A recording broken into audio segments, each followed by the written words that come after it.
Good evening, Simon here, Explosive Action, back with a DVD and Blu-ray update, this time just in the end of May. Plenty, as you can see here, we're going to get through, so let's get cracking. And we'll start with the DVDs, and what greater way to start than a double dose of John Travolta direct-to-video garbage. Wow, Speed Kills and Trading Paint. These things I saw hit the shelves a few years ago now. When were these? 2018, yeah. And I was just so surprised. They came out of nowhere. John Travolta doing direct-to-video action. I was amazed, but I also did not want to pay real money for them. I finally picked them up, and a few others we're going to get to, from a store called Big W, which is the Australian version of Walmart, for $4 each, and that's the price I wanted to pay for Trading Paint with John Travolta, Shania Twain, Michael Madsen. It's always a sign of quality. And this one here, Speed Kills. Who have we got in this one? Michael Weston, a bunch of people I've never heard of, and that's just fine. In all seriousness, they could be good fun, I don't know. You know me and my direct-to-video action. And for $4 each, I'm going to give them a go. These ones, also from Big W, $4 each. Absolutely just taking a punt because the covers were cool and the price was right. This is called Proud Mary, starring, and I'm going to get it wrong, Taraji P. Henson is Proud Mary. Has a bit of a blaxploitation kind of, neo blaxploitation kind of vibe going on. She looks pretty cool there with a machine gun. Lethal Professional Hitwoman. So there you go. Sounds kind of interesting. Involves Russian mafia, which is pretty much the reason I said, yeah, I'm going to buy this for $4. And it's got Danny Glover. And he's an Danny Glover, so 5 minutes at most. But whatever. It looks kind of fun. And who else do we have? Yeah, no one else I can really recognise there, but anyway, it doesn't matter. Proud Mary. The reviews look pretty decent, so yeah, kind of looking forward to it. See how we go. Proud Mary. And this one, also $4. I picked this up for the Frank Grillo factor. This is called Donnybrook. Looks like a sort of prison forced to fight kind of thing. I'm all about that kind of stuff. Three desperate souls must fight their way out of a dead-end world in this bracing, gut-punching glimpse in America's dark underbelly, etc., etc. It involves bare-knuckle fighters and a $100,000 cash prize. So you already know exactly what this plot's going to be, and Frank Grillo is the main guy. So has strong violence. It's from the producer of Drive, Whiplash, and Nightcrawler. They're those real movies that I've never actually seen. So who knows how that actually goes. But the director is Tim Sutton, and I think I did see something he did once before. So anyway, Donnybrook. See how we go with that one. And wow, this one came out probably just over a year ago, and I'm not too sure what the go is with this, but with the local releases of Asylum films, it's an Asylum film, that mostly come out through a company called Vendetta. 80% of them go through JB Hi-Fi, and you get them on day one, and it's easy to get. But then there's some that they advertise and they just never show up, and if you try and order them online, you'll never get them, and I don't really know what's going on. Finally, this one, which I was just really desperate to try and get because the concept is ridiculous, and I got it for $4 at Big W. The Final Level, Escaping Athena, Rancala. Why did I say Athena? Escaping Rancala. It is, of course, a Jumanji ripoff, and apparently involves some Ready Player One. But instead of The Rock, we get Bai Ling. That's a consolation prize if there's ever one. A shark on a beach. A dinosaur.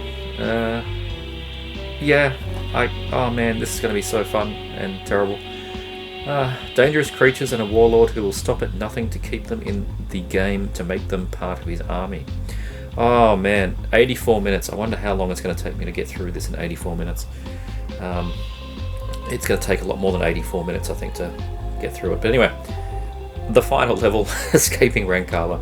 It looks like trash. It'll be entertaining. And yeah, Bai Ling. I've got quite a few Bai Ling movies now, which is not a sentence I would have thought I'd ever say, but anyway. This one, this was pretty entertaining. This is called G-Lock. One of those sort of claustrophobic sci-fi films. I like it when a low-budget sci-fi makes good use of their budget in, that they don't try and oversell with really cheap CG. They just use the rooms they've got, they use the effects they've got, use the characters they've got. That's one of these ones, and I quite enjoyed it. It's got Casper Van Dien, but unfortunately was not a main person in this movie for me. It's Stephen Moyer, is this guy, and Tala Guevia, who's this lass here. They're the main ones. And you do get a little glimpse of John Rhys Davies. So the idea of this film is it's a bit like Sunshine, like the world's just an ice planet. Everybody's leaving, and they all go through this wormhole thing, end up on another planet. But Stephen Moyer's character here is one of the last people to go. All kinds of problems happen on the way. He's got this weird computer thing with him, like computer talking device thing. Anyway, it's good fun. I actually enjoyed it, and it's from the director of Black Sight, which I showed probably a year ago now, which I enjoyed quite a bit as well. So yeah, Tom Patton is the director on this one. So there you go, G-Lock, worth your time.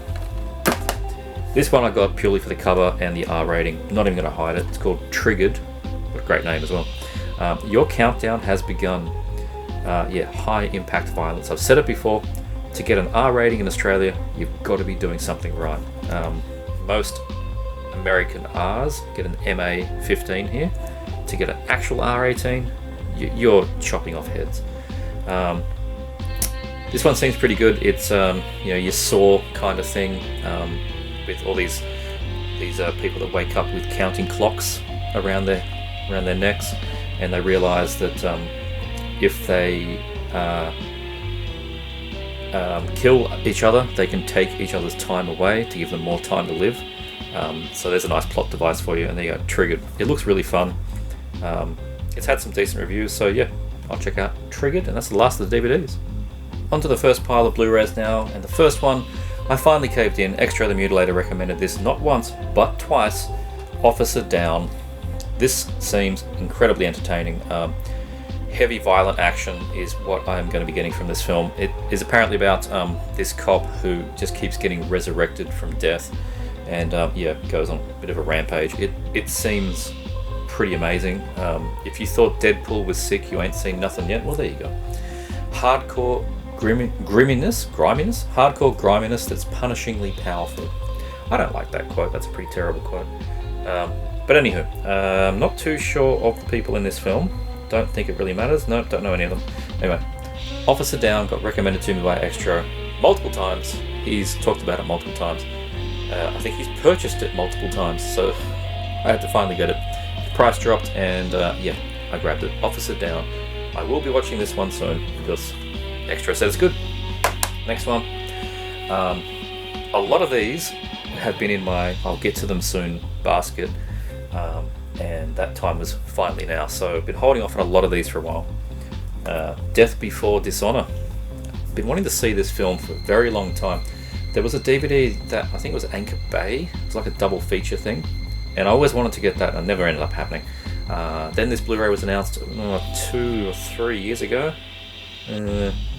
Maybe even more now. Not too sure. It's been out a little while. Say about 2 or 3 years. Come on, check it out now. It seems really, really good. It gets massively good reviews with Fred Dryer there. The Australian VHS had that same sort of photo on the cover. What year is this? 1987. So it's not vintage 80s action. It's got Brian Keith, Fred Dryer, Paul Winfield, and it's got some music by Brian May. So there you go, a bit of Queen. Directed by Terry Leonard. I'm not too sure who Terry Leonard is, but anywho, looking forward definitely to check this one out. Some 80s action that's supposedly very good, and has completely skipped me by. So yep. Got some more Andy Sidaris. This is called Seven. Not sure if it's his first film. It's much more earlier than the Ticket to Hawaii and those films. This came out in 1979, and Kino Lorber did this rather than Mill Creek, I think, did all the other ones. Look at that Andy Sidaris cover. It's just amazing. All his films are so good. This one's with William Smith, cartel of 7 crime bosses unionize and plan to take over the state of Hawaii. He likes Hawaii, doesn't he? He really does. Blah blah blah. They create Savano's 7, has a playmate in it, well, that's good. And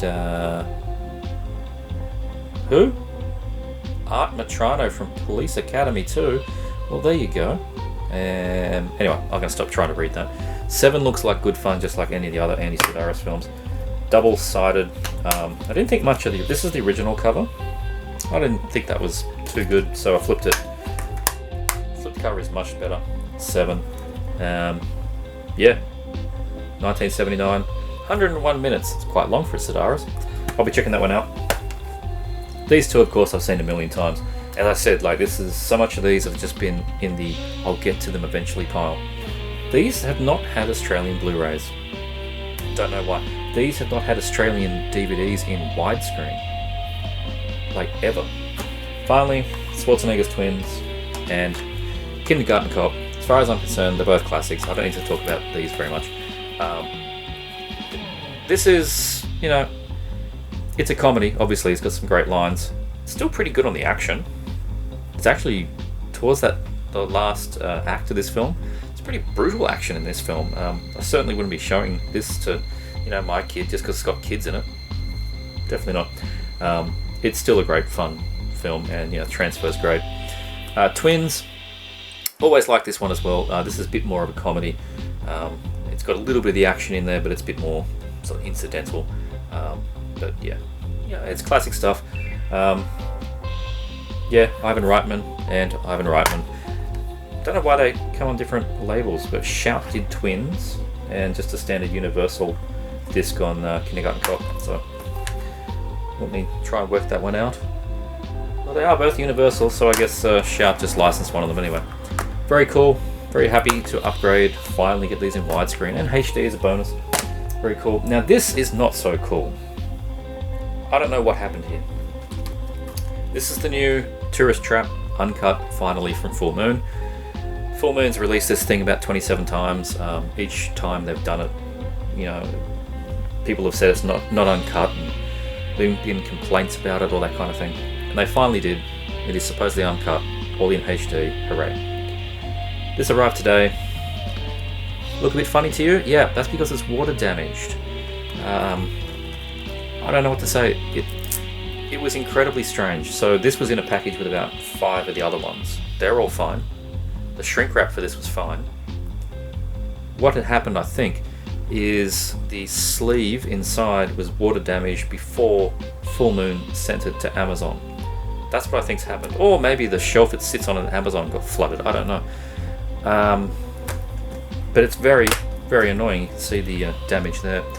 I can't even take the sleeve out because it starts to peel the label off and stick to the plastic, which is just brilliant. Anyway, I got a refund from Amazon because Amazon Australia don't resend things to you. They just give you the money back. So whatever. It's annoying. I've asked Full Moon if there's a way of getting another sleeve because the disc is fine, but you know. Anyway, I'm looking forward to checking it out finally uncut in HD. The Australian DVD was uncut, but then you know the previous Full Moon disc was cut. The 88 films disc was cut. We'll see how we go with this one. I'm just very annoyed by that cover.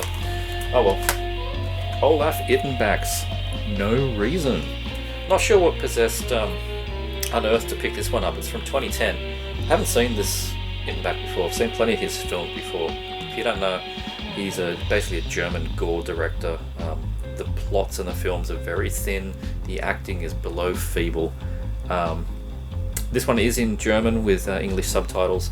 Always the way to at least watch these films. The earlier DVDs of like Premutos and those kind of things were English dubbed, and they were woeful. At least in the original language, you can. It's a level above where it was. So anyway, this is from 2010, so it's relatively newer. Like Premutos was, I think, a 90s film.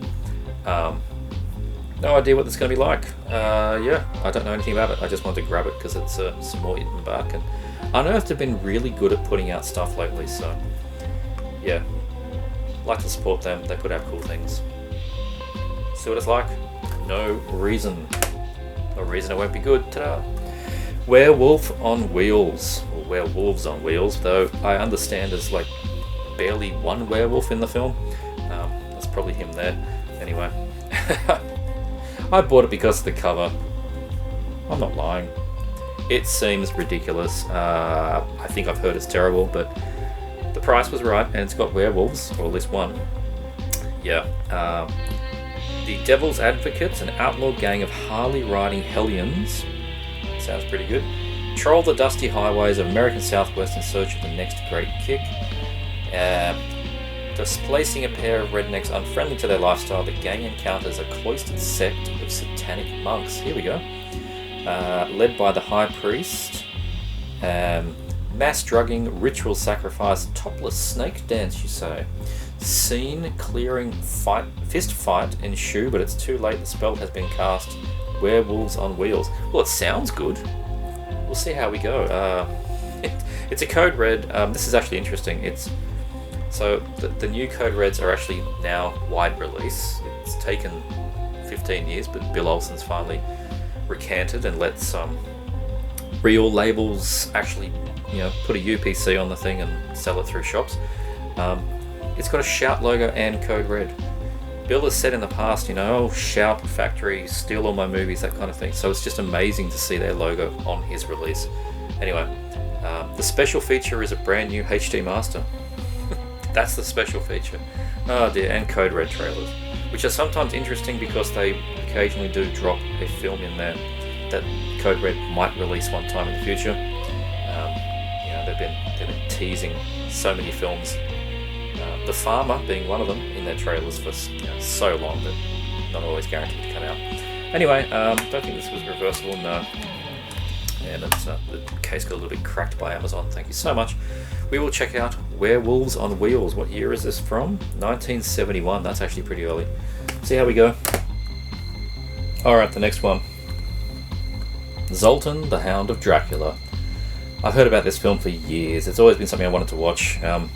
It felt like it was going to be a Hammer, but it's not a Hammer. It's it's an Albert Band film. I'm not sure what studio he was related to, but anywho, 1977 this film came out.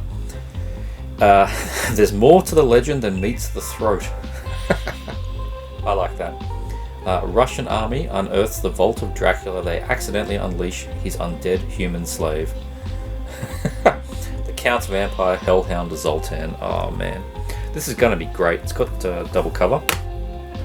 It's also called, in some territories I suppose, Dracula's Dog, which is pretty cheesy, so I've left it with the original cover. Zoltan, Hound of Dracula. Yeah, I look forward to this. It's going to be cheesy. I know it's going to be cheesy. That's fine. And it's got, oh yeah, cool, makeup effects from Stan Winston, so this is actually going to look pretty good. Good stuff. I think this is a film like Extra the Mutilator likes quite a bit. He'll tell me if I just lied. And the next one we got here is The Chosen. This was also called, as it says on the reverse cover, and which was the Australian VHS, Holocaust 2000. I never heard of it as The Chosen. If it was the Holocaust 2000, I would have picked it up a lot earlier. But anyway, Kirk Douglas film from, what year is this? 1978. The world will be destroyed, it is written. Kane's dreams become a horrific nightmare as person after person associated with the project meets a violent, gruesome death. Very good. Inexplicable turn of events point to the devil. Yes, Kane comes to the terrible realization that he might be linked to the Antichrist and an unborn child. Wow. Yeah, this is going to be good fun. Also known as Holocaust 2000 and Reign of Fire. Never known it as Reign of Fire. Is probably the best. This is a quote. Probably the best made and best budgeted of the Italian occult films of the 70s. In the vein of The Omen. Yeah, looking forward to checking it out. I don't know why I never watched the VHS. I did have it so long ago because the cover was amazing. I thought the cover was great. Holocaust 2000, but did not ever watch it and don't have the tape now. So anyway, now I've got the blue. The Chosen. Bug. Great name for a film. The Stuff of Nightmares. Look at those bugs. Ugh. 1975 this one came out, and who we have in it? Don't recognise those names, but yeah, anyway, Bug. Oh, William Castle. Oh, there you go. There's actually, yes, it is produced by William Castle. Okay, so there's a name I do know. He presents a creeping, crawling film nightmare that will have you screaming and squirming with fright. There you go. A massive earth tremor opens a crevasse in the Californian desert, releasing a plague of bizarre, fiery, foot-long cockroaches. Foot-long bug. Oh dear, oh dear. With Bradford Dillman from Piranha and the Swarm. Oh, I do know him. Okay, cool. Bug, it's got some heritage to it. New audio commentary from Troy Howarth. Oh, cool. I don't usually do commentaries, but I like Troy Howarth. His books are really good. So, yeah, that's Bug. I'll be checking that out. On to some Arrow. There's the only one Arrow I think I've got in this lot. Warning from Space. The first Japanese science fiction film to be made in colour, it says on the back. Not too sure how good it's going to be. I've heard some dubious things, but it's got. This is the reverse cover, which I thought was really cool. I have seen photos of the alien, and they're kind of these stars with an eye in the centre. Let's see if there's an actual photo. There's a booklet here. If we're lucky, might be a photo. Oh, there he is in the mirror. Beautiful. That's what we want. Star with an eye. That's just fantastic. Look at that pajama suit. Oh, it's like a Doctor Who enemy. Yeah, I think this is going to be charming. That'll be nice. That'll be the word for it, I think. Japan rocked by mysterious sightings of UFOs over Tokyo. Large one-eyed aliens attempting contact. Scientists collaborate to investigate the unexpected rise in extraterrestrial activity. Unbeknownst to them, one of the aliens has assumed human form. That's always a cop-out. I hate that, but I'll still keep watching it. About to deliver a very important message that humanity's last hope for survival. Ooh. Witty script by Hideo Oguni, the screenwriter of plenty of Kurosawa films, including Seven Samurai. Well, it's written by somebody with brain. That's pretty cool. And this is the original Japanese version, and it has a dubbed English and the subtitled version as well. So there you go, 87 minutes. I think I'm going to enjoy it. What year is this? No? 1956, there you go, 1956. I think it's black and white. Oh no, sorry. It actually said it was the first film to be in colour. Why did I say black and white? I'm tired. Warning from Space. Check that one out. I had the old Australian DVD of this thing. It was full screen. It was so rare for the longest time. And, well, now it's just in the dollar bins because the Mangler is on Blu-ray. This is a 90s film, 1995. I enjoyed it on the DVD way back when. It stars Freddy Krueger himself in this one. And it's directed by Tobe Hooper. So, yeah, Tobe Hooper, Robert Englund, and it's a story by Stephen King. It's a bit of a winner. I remember enjoying this. And I'll read a little bit from the back.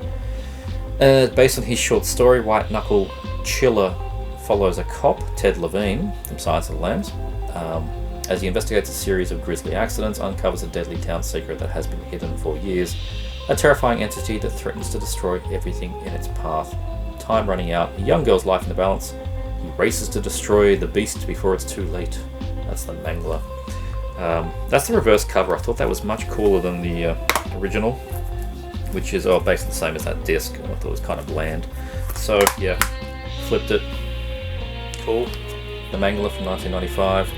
It's a New Line Cinema film. I actually didn't realise that. And the last in this pile, the new double feature from Shout Factory. Annoyingly, had to go direct to buy this, which meant I had to. They don't ship to Australia, so I had to get it shipped through Shopmate, who then sent it on to me. I did a group order with a few guys to combine postage. This is Amazon's and Barbarian Queen. Both low tier, sort of low medium tier, fantasy sword and sorcery. Amazon's probably the better of the two. From 1986 and Barbarian Queen from 1985, but they're kind of much of a muchness. So I've just been showing boobs the whole time. Well, hopefully, they're artistic boobs.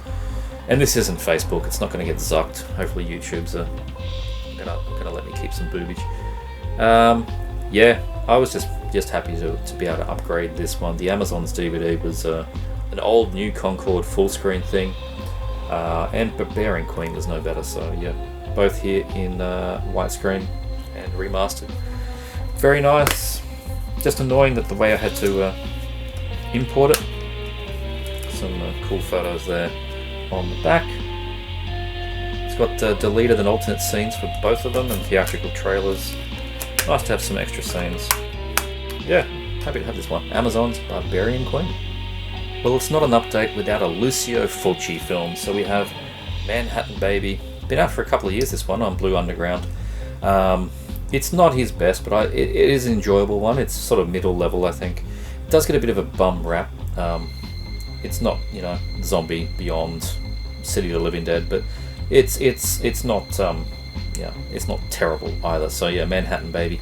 Also called The Evil Dead, which I think is on the reverse cover. I'll just bring that out quickly. There we go. Eye of the Evil Dead. There you go. Which is kind of cool, but it's not what I've ever known it as. I'm never going to get that back in on camera, so there you go. Manhattan Baby.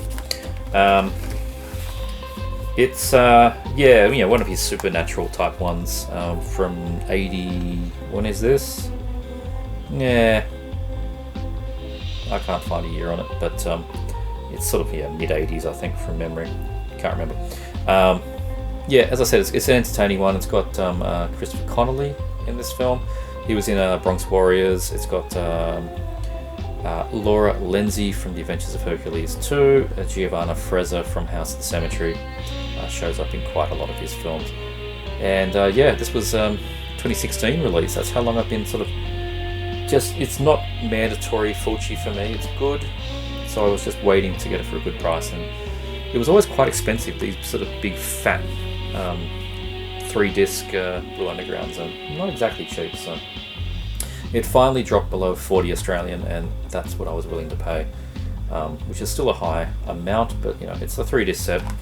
And put the sleeve down there, and then I've taken it out. You get booklet, Blu-ray, DVD, and amazingly we get a soundtrack, original motion picture soundtrack, because it's Fabio Frizzi, so that's always good. Booklet, get some photos and chapter cards, stuff about his films, which is nice.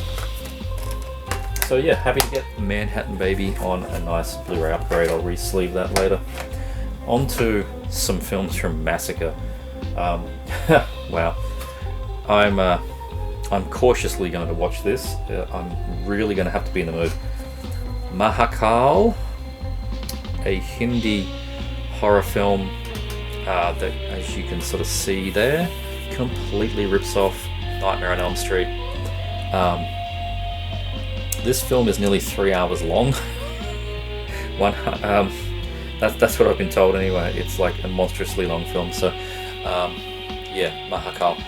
It's got an intermission apparently in the middle, and what I have been told is that the first half of the film is your usual Bollywood type thing. It's got some singing and dancing, but then it has the intermission, and the second half of the film is pure Nightmare on Elm Street horror. No singing, no dancing. You sort of just got to get through the first bit. I'm really curious. I was very curious ages ago because this was a Mondo Macabre DVD, and it's been out of print for ages and goes for stupid money.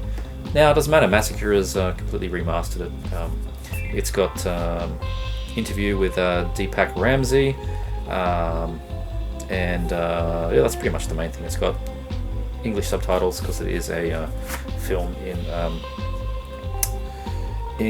Indian language. So there you go. There's the alternate cover. Yeah, number 10 in the Massacre range, and we'll see how we go with Mahakal. One of my friends did watch it, and he said it was actually very entertaining. So we will see. And Toxic Zombies. They've been teasing this one for 2 years, probably about 2 years now. It's finally out. When I first watched this on the Palace Explosive VHS, I didn't actually enjoy it very much, but I'm happy to give it a go in a nice, cleaned up, widescreen 4K scan Blu-ray. That Palace tape was a bit rubbish. So, we'll see how we go when it's in HD. It's a really nice addition. That's the Blood Eater's alternate name. It's also got another alternate cover. It is called The Forest of Fear. I think that was the British VHS art. They should have used the Palace Explosive art in there, but I guess it's kind of really similar to that anyway. They thought they were just killing some weeds, so dangerous drug war devolves into chaos. A clash between federal agents, backwoods pot farming hippies, those damn hippies, leads to the death on both sides. Hoping to end things quickly, the feds decide to spray the farm with an untested herbicide, turning everyone it touches into murderous mutant cannibals. Toxic zombies. Obviously, low budget film from 1980 on the dot. It's actually fairly earlier than I was expecting. By D. Charles McCran is the director. Not familiar with any of his other films, if there are any others. But there you go, Toxic Zombies finally came out from Massacre. Some actual Mondo Macabros now. This one is Valencia Criminal, but it's actually better known as Hunting Ground. I thought this cover was better than their new one. Yeah, I don't know anything about this one. It's a Spanish, of course, because Mondo generally do Spanish films. Yeah, Spanish sort of revenge film from a 1983. Read a little bit from the back. Female lawyer played by Sumter Cerna defends criminals, believing that everyone deserves a second chance. But some pair of local hoods steal her car, find the keys to her county villa, rob the place. Family turns up mid-burglary, husband is killed. That is the beginning of the nightmare. Sounds interesting.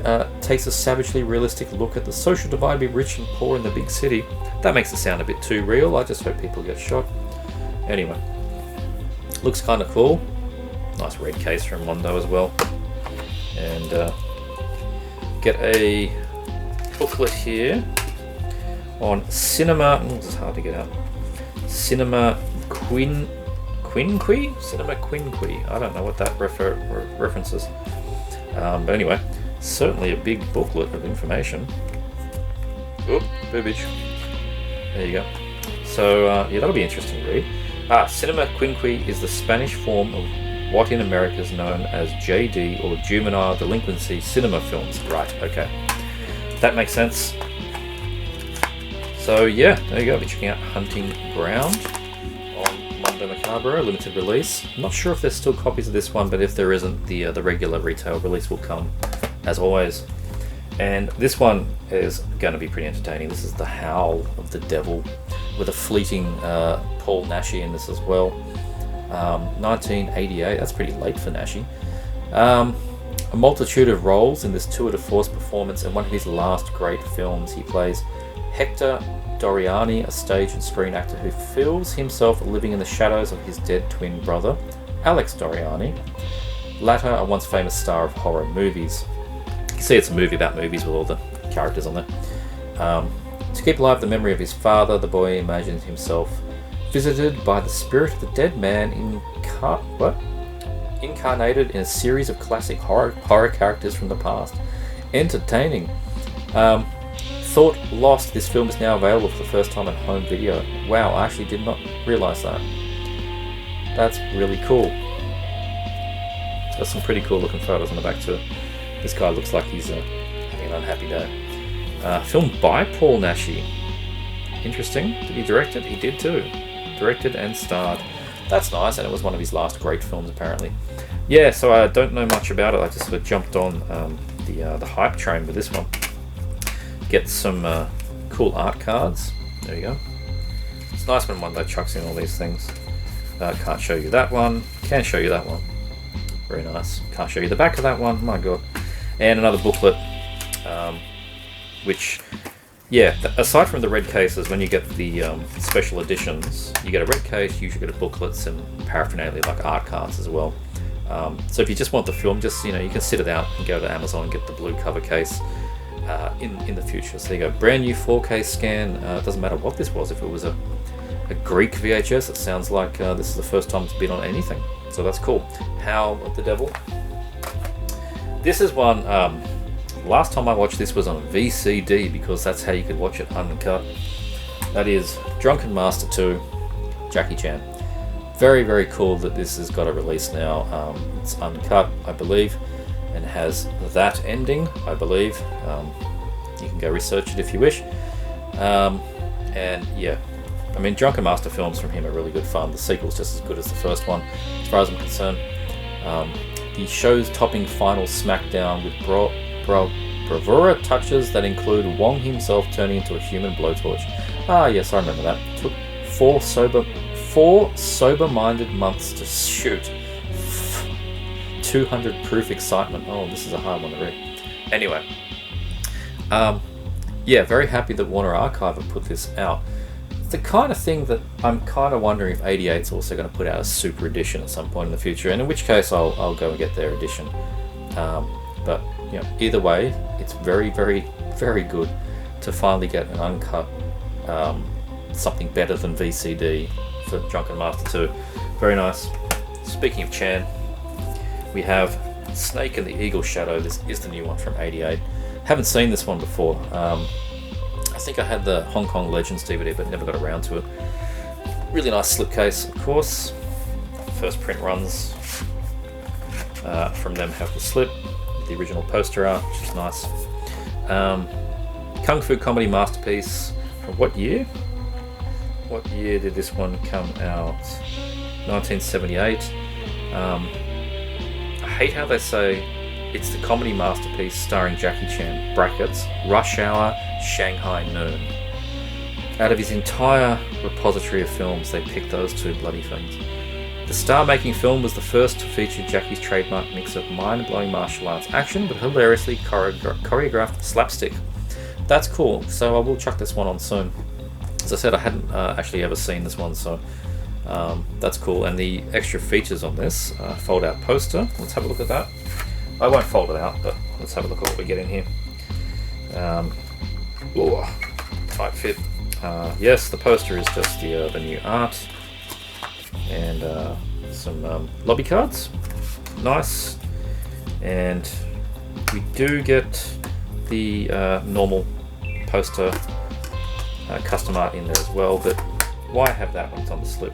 I've got the original poster art there, which is nice. What else we got?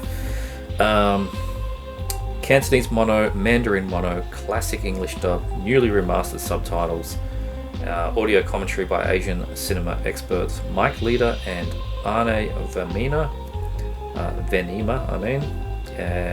audio commentary by actor stuntman John Keng and Kung Fu Bob O'Brien. I think he's the guy that does the new arts. The arts are very good. Reconstructed Chinese opening credits. This thing is full of extras, so very cool. Check out Snake in the Eagle's Shadow from, when did I say this was? 1978. Never seen it. Looking forward to it. And the last of the single blues is a Eureka. This one is the One-Armed Boxer. I've heard about this one for years. Jimmy Wang Yu. From the One-Armed Swordsman, now he's doing one-armed boxing. Really excited to check this one out. He's playing Yu Tianlong, a top martial artist who, after incurring the wrath of a local gang leader, is attacked by a team of deadly mercenaries, had his right arm violently severed, trains his remaining arm to be stronger than ever, and goes on a rip-roaring rampage. Nice, straightforward plot. Very happy with that. What do we get inside? Also gets a poster and the original art, which I think is fantastic. Would love a poster of that. That's just iconic. Awesome. And booklet, Chinese flyer on the back. And yep, information about the film. Very nice. Yeah, keen to check this one out. Might be the first of the martial art films that I've shown today that I will check out. Maybe this one. Oh, can't get this thing back in. Leave it out for a moment. One-Armed Boxer. Very nice. I'm very happy to pick that one up. The last thing we're checking out. Box set time. Outer Limits. I finally caved. This thing was not exactly cheap. It is 11 Blu-ray discs. Bring it closer. There's the collection. heavyweight thing. I'm not sure. I think there is a US set, but it's not like this one. This is put out by Via Vision, using their same boxes that they do under the imprint banner. Via Vision is imprint. Imprint is just their fancy edition. They could have easily put this under imprint. It would have fit just as well. I have very little recollection of the Outer Limits. I may have only ever seen one or two, late night kind of thing. So I'm actually really keen to check this out. Largely fresh in mind. Of course, little bits, when it's sort of spoofed in other shows, you get the general idea, but I've never really sat down and watched it. You get two tightly packed, very thick Blu-ray sets. Very nice. And booklets. Take a look in there. Full stuff about the series. Iconic series, of course, which I finally have to check out. Take a look in one of them. Very bland, just black and white discs, but whatever. Chapter cards. And so how many episodes is this thing? It is all 49 episodes. And what year was this? It's from the 60s, but 1963, 65. Black and white, of course. 41 hours. 41 hours of Outer Limits. Yeah, wow. Get in there. There we go. Do not adjust your set. Outer Limits. It's got 45 audio commentaries. I guess one for pretty much most episodes. Alternative cuts of some episodes. Some interviews. Creature feature. Museum of Television and Radios. Television festival saluting the Outer Limits. Promos, TV radio spots. All kinds of other things. Pretty packed. I didn't show it in this update, but the reason I finally caved was JB had a buy one get one free, which they do about May every year. Every Blu-ray and 4K, including box sets, buy one get one free. It's a very good deal. The new Doctor Who season 8, John Pertwee set from 1971, that came out. I wanted it. Didn't have anything in the same price range. I thought I'll just push the boat out. I'll get this and then get that for free. So I did. Outer Limits. Very cool to have it. And that's the update. Ripped through it as quick as I could, and it's still not going to be that quick. Thank you for watching. Hope you enjoyed. Remember to like, subscribe, check out the other things, and I will see you next time.